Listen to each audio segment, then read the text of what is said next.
Do you remember this place? This is the place where we purchased Queenie's pump boat.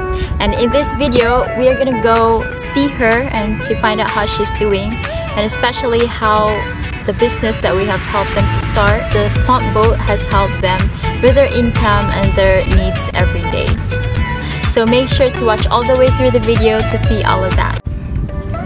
Hey, my name is Courtney, and in this channel we give videos of people and families who are struggling in life, and we find out their situation and the need to help them.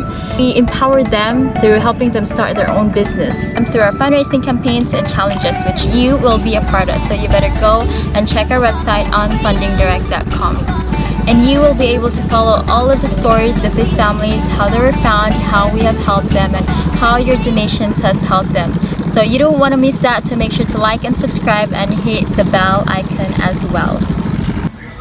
Oh! Does anybody know what this is? Pangisda? Yeah, I think so. It's something like a fishing tool. You can put bait here. I don't know. But who do you know of that knows about fishing? Queenie. I wonder how they're doing. Let's go find it out.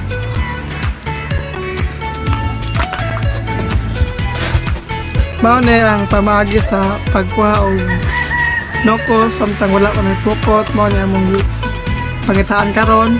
Usahay makuha min 5 kilos, 7 kilos.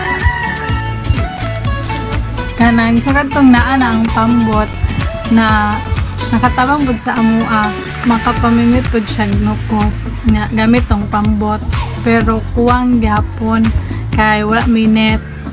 Kanunay jud ko gaampo nga nay mag-sponsor sa amua o net.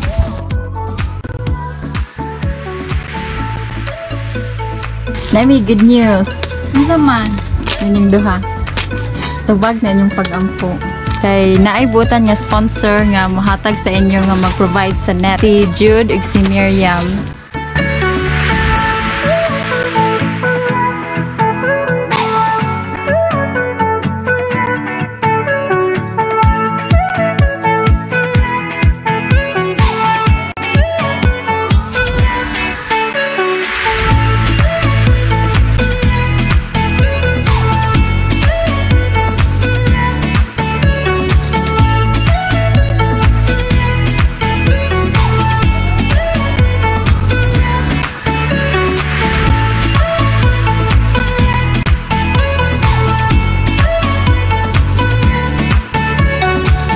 Kana imong pasul madugangan na nakaron og net kay tungod nila Jude ug ni Miriam. Hello, kanang salamat kaayo. Salamat na kayo. May net.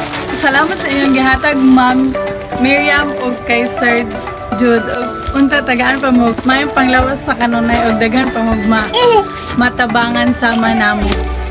Salamat kayo, sir, ma'am. Oh, we're gonna give Queenie the money so she can get her net material ready made for them.